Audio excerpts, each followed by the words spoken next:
근데 제가 한국에 왔을 때 놀랬던 거는 대부분이 집이 없는 거예요. 저는 적어도 2026년까지 본단 말이에요. 부동산이 이제 수익을 주는 시대는 지났다는 거죠.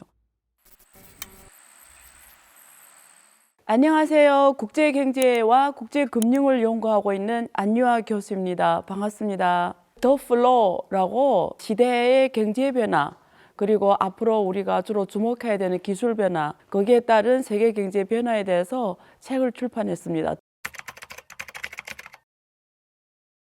제가 미국에 자주 출장 가거든요. LA 같은 경우에는 다 고층 빌딩이잖아요. 50% 이상이 공실이에요.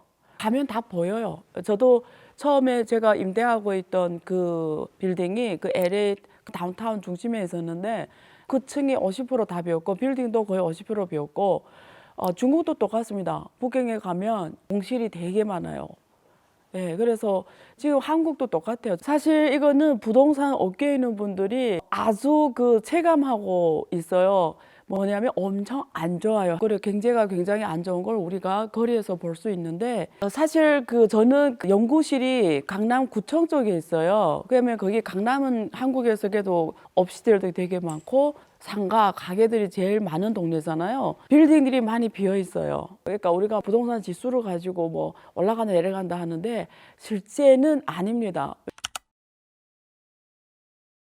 제가 세계경제 이론으로 풀면은 미국 경제가 항상 선도로 가요. 글로벌 경제에서. 한국 경제는 거기에 맞춰서 한 10년 정도 늦어요. 경제 성장은 정보통신 기술이 70년대에 나와서 지금 약 50년 넘어 지났어요. 그래서 이게 경제주의 이론으로는 콘트래프 파동 이론이라고 하는데 하나의 새 기술이 나와서 그게 시작부터 성장해서 성숙당해 그리고 쇠퇴하는 이런 기술 변화가 있는데 제가 새로운 기술이 나오기 전에 세계 경제 성장을 이끌 때 이 산업이 이렇게 쇠퇴하는 길이에요. 그러면 각 국가의 산업이 변화가 여기에 따라 변해요. 그러니까 처음 시작부터 고속 성장하다가 그다음에 서서히 떨어지는. 미국이 이미 2008년 금융위기 터졌잖아요. 그걸 계기로 해서 전반적으로 미국과 서유럽 경제가 이렇게 떨어지는 쇠퇴기 거의 10년 넘게 이루어지고 있고요.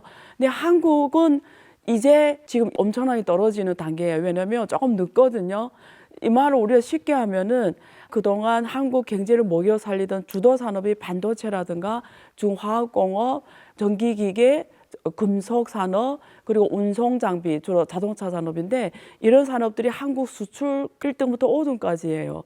근데 이 산업들이 이제는 고속 성장을 지나서 이제는 떨어지는 단계인 거예요. 그러니까 한국을 먹여 사는 주도 산업이 세계 경제 패턴에 의해서 전반적으로 시장이 떨어지는데 한국은 이제 가속으로 막 나타나는 거죠. 그러니까 새로운 산업이 새로운 성장을 이끌지 않는 한은 앞으로 올해, 내년, 후년 계속 떨어질 일만 남은 거죠. 적어도 2026년까지 기업들은 버텨야 됩니다. 한국 부동산이라는 표현보다도 정확하게 강남 부동산과 강남 이외의 부동산으로 나눠서 얘기하는 게 더 정확해요. 그래서 한국은 정확하게 강남이라는 아주 특별한 요인이 있어요. 그래서 강남 같은 딱 아주 좁은 지역, 거기만 빼고는 대부분 지역이 거의 다 부동산이 지금 엄청나게 떨어졌고 지금 이미 집들은 분양도 안 돼요. 특히 지방은 더 하고요. 그리고 지식산업센터라고 많이 지어졌거든요. 지식산업센터가 엄청나게 특히 서울에 정말 많은데 그게 코로나 거치면서 거의 다 공실이에요. 거의 입주가 어려운 상황이고 경기도에 있는 건 더 어렵고요. 그래서 지금 부동산 업종에 있는 기업인들은 지금 가장 잔혹한 겨울을 보내고 있어요. 앞으로 그러면 부동산이 어떻게 되냐. 한국 같은 경우는 좀 특별한 게 아파트거든요. 한국 사람들 아파트를 좋아해요. 그래서 아파트 중심으로 부동산 가격이 사실은 앞으로 이게 지속되기 힘든 이유가 하나는 뭐냐면 한국은 인구가 지금 급속도로 줄어들고 있어요. 그리고 두 번째는 옛날에는 한국도 그렇고 중국도 그렇고 부를 창조하는 방법이 우리가 회사에 출근하면 월급을 벌잖아요. 노동소득. 근데 노동소득으로는 내가 안정적으로 사는 데는 지장이 없지만 막 부자 되기는 힘들잖아요. 그래서 플러스 자본소득을 벌어야 되거든요. 노동하지 않고 오는 소득. 그게 한국 같은 경우는 주로 부동산 소득이었던 거죠. 왜냐면 한국도 자본시장, 주식시장이 지금 잘 아시겠지만 잘 안 되거든요. 그러니까 한국 사람들은 돈만 있으면 저축해서 집을 샀는데 그 집이 가격이 올라주면서 내가 거기에 따른 캐피탈게 자본소득을 벌면서 이 행위를 한 사람과 안 한 사람이 부의 격차가 딱 나뉘니까 무조건 돈만 보면 부동산 사겠다 이렇게 된 거고, 그게 실제는 소득을 갖다 줬고, 그 스토리가 계속 통했어요. 근데 지금은 특히 요 몇 년 새에 부동산이 꺾이면서 그 다음에는 세계적 경제 불경기가 오면서 그 수요를 못 받쳐주고 이미 아파트는 너무 많이 지어지고 이러다 보니까 공급과 수요에 따라서 지금 가격이 계속 다운되는 상태고, 그 와중에 전반적으로 흐름을 봤을 때는 부동산 소득 외에 또 하나 자본 소득 삼는 게 비트코인이라는 새로운 가상자산 수단이 나왔어요. 그러니까 요즘에 20대, 30대들은 옛날에 부동산만 올인하다가 요즘에는 선택하는 거죠.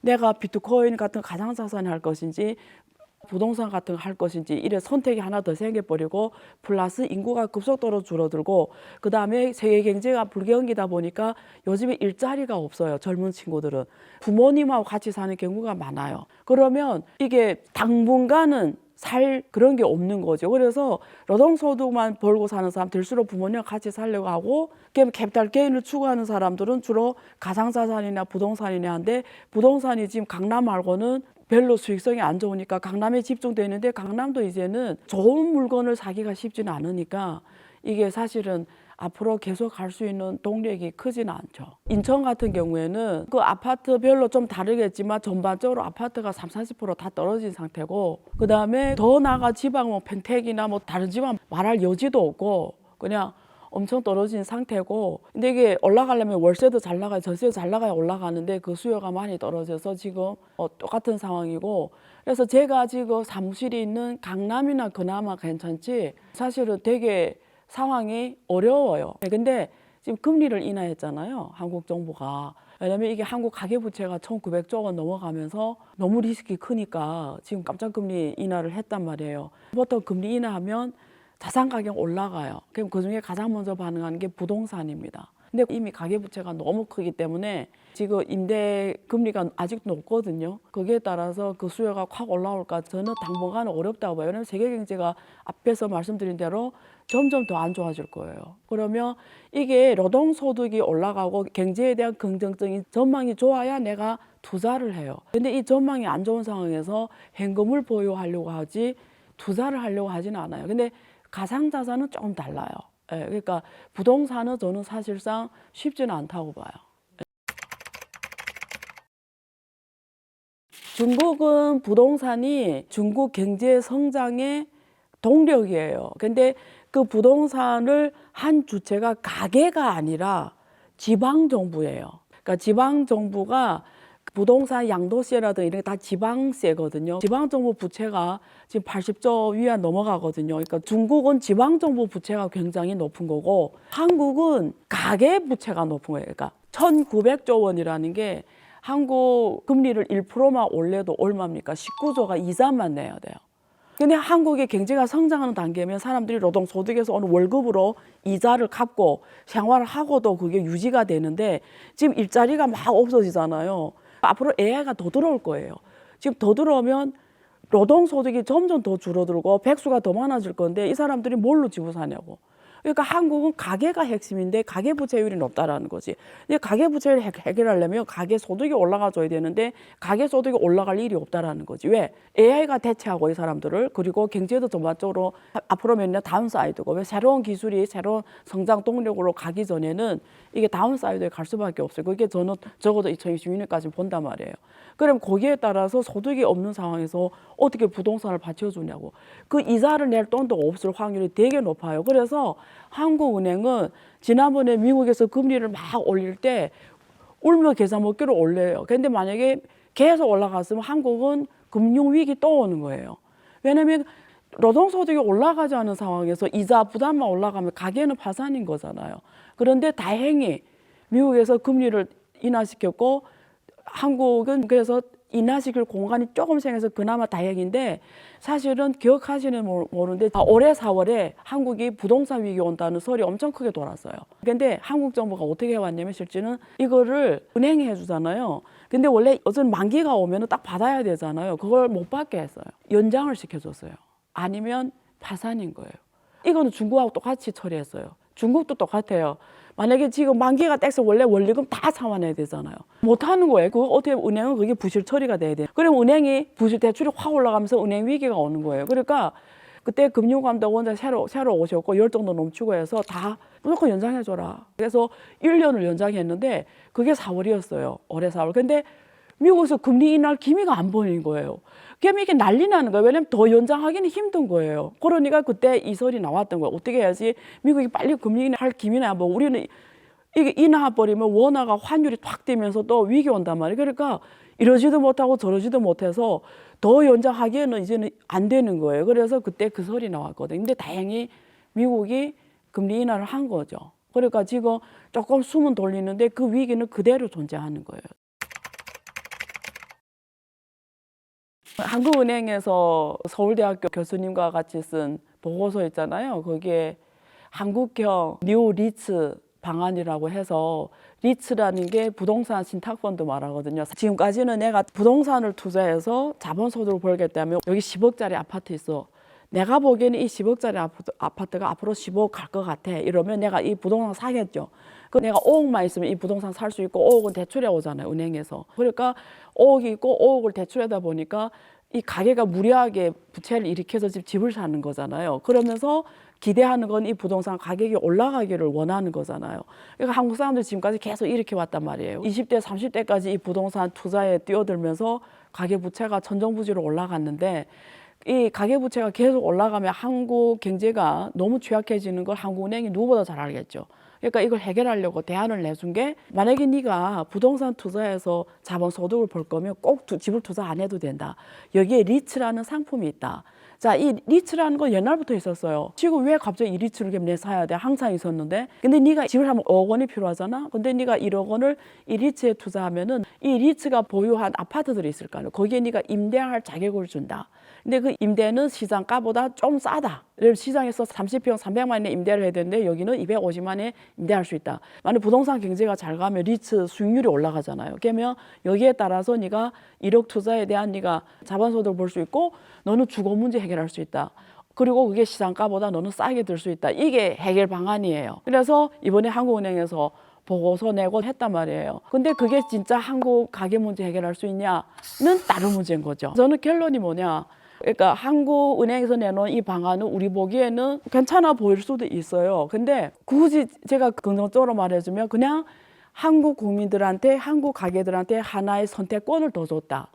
이렇게 선택이 하나 더 주어진 거는 굿이다, 포지티브한 영향인데 실제 한국 가계 문제를 해결하냐? 전혀 해결 못한다. 이유는 부동산이라는 건 핵심이 가치예요. 그러니까 위치, 부동산 가치는 위치예요. 그러면 이 리츠라는 상품이 수익을 실현시켜 주려면 한국에서 올라갈 수 있는 부동산을 보유해야 되잖아요. 그게 한국은 굉장히 제한돼 있어요. 한국 아파트는 올라가는 가격은 딱 지하철 근교예요. 딱 지하철 중심으로 올라가는. 근데 그건 이미 다 차지하고 있어요, 사람들이. 그걸 떠나 어디다 개발해서 거기 올라간다 보장이 있냐고, 리츠라는 상품이. 보장 못해요, 수익이. 올라간다 보장이 없고 앞에서 제가 분석해 준 대로 부동산이 이제 수익을 주는 시대는 지났다는 거죠. 캐피탈 개인에 따른 그 소득은 기대하기 힘든 상황이고 그러면 이 말은 뭐냐면 똑똑한 사람 계속 자기 투자할 거라는 거죠. 제가 한국 와서 놀란 게 중국은 자가율이 엄청 높아요. 중국 사람들이 자기 부동산 소유율이 정확한 통계는 지금 줄 수는 없어요. 근데 80% 넘어가요. 그러니까 집이 있는 사람 대부분이에요. 근데 제가 한국에 왔을 때 놀랬던 거는 대부분이 집이 없는 거예요. 지금 한국 부동산 자가율이 50%잖아요. 자동차는 있는데 집이 없는 거예요. 중국은 거꾸로예요.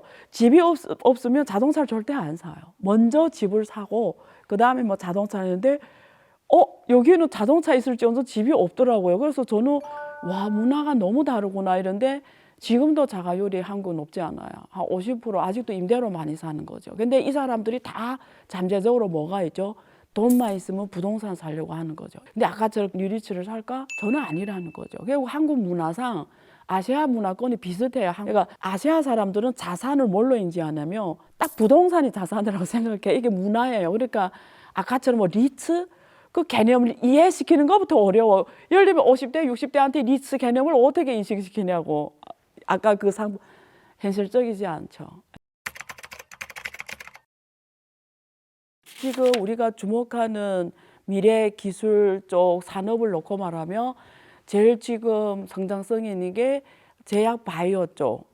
그리고 우리가 요즘에 그 AI 중심으로 산업이 다시 재편이 되거든요. 그래서 이 산업들이 전체 프로세스 그리고 밸류체인이 변하면서 오는, 그리고 4차 산업 기술까지 적용이 되는 이런 새로운 산업 변화에 따라서 성장이 올 건데, 이런 것들을 각 국가별로 주도적으로 이걸 산업 구조 조정하지 않으면 이런 흐름이 계속 가면 위기가 되는 거죠. 그러니까 한국도 빨리 이렇게 미래 산업이 주도 산업으로 되도록 빨리 이걸 체인지 해줘야 되죠. 한국은 쉬운 말로 하면 글로벌 환경이 변했어. 그러면 이때 한국 어떻게 뚫고 나가야지, 이 무역보호주의를. 방법이 하나밖에 없어요. 뭐냐? 관세를 10% 20% 때려도 한국 물건을 쓰게 해야 되는 거예요.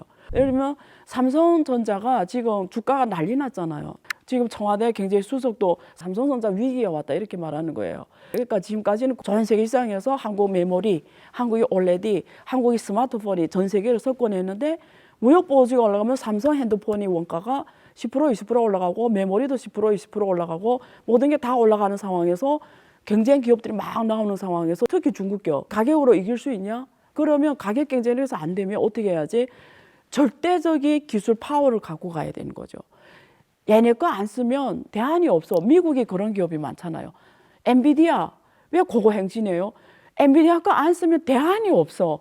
그러니까 한국 이런 기업들이 어마어마하게 나와줘야 되는데, 그동안 좀 편하게 장사하다 보니까 그 대응을 못한 거죠. 그러면 우리가 질문해야죠. 한국이 전 세계로 나갔을 때 한국 거 안 쓰면 안 되는 게 몇 개 있냐? 이 질문을 해야 되는 거죠. 지금 현재 시점에서는 그래도 경쟁력이 있는 게 한국의 메모리 산업, 그리고 지금 전기차용에서 배터리 한국이 되게 잘하거든요. 여기에 지금 타임이 얼마 안 남았다는 거죠.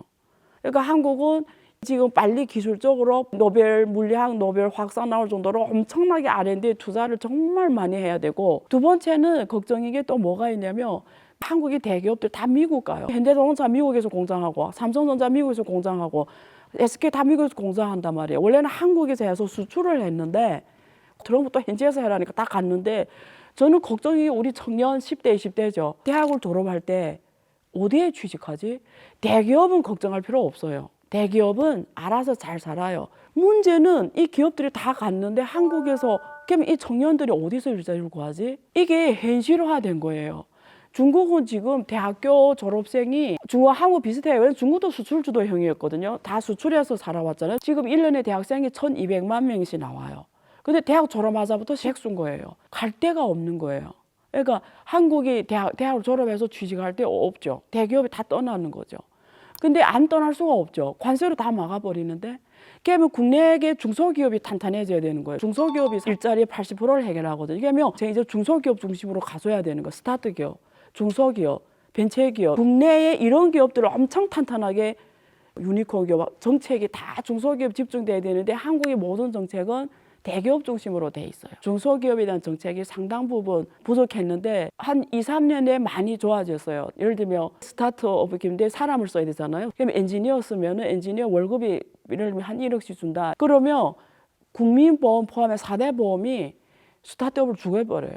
돈을 1조도 못 버는데 사회보험연금 1년에 내야 되는 게 거의 1억이 돼요. 그런 돈 내다가 죽어버리는 거예요. 근데 사람을 쓰면 월급에 따라서 그게 정해져요. 보험금이. 그렇기 때문에 유지가 안 돼요. 근데 이게 중소기업, 스타트 기업이 성장할 수 있게 현실적인 대안이 없어져. 그래서 실제 해보면 이런 어려움이 너무 많아. 귓근에 지금 해주는 게 뭐 대출 지원이라든 이런 건데, 저는 그런 것들은 한계가 있어요. 그래서 이런 걸 다시 잘 검토해가지고 이제는 한국이 중소기업 탄탄한 나라가 돼야 돼요. 근데 그게 하루아침에 되는 일이 아니기 때문에 정말 한국 정책 그 어떤 시기보다도 지금 현실에 더 깊숙이 들어가서 현장을 이해를 하면서 정책을 해줘야 돼요. 지금까지 내용이 좋았다면 꼭 구독과 좋아요 눌러주시고, 저희 안유화 경제투자론 채널에 와서도 구독과 좋아요 눌러주세요. 감사합니다.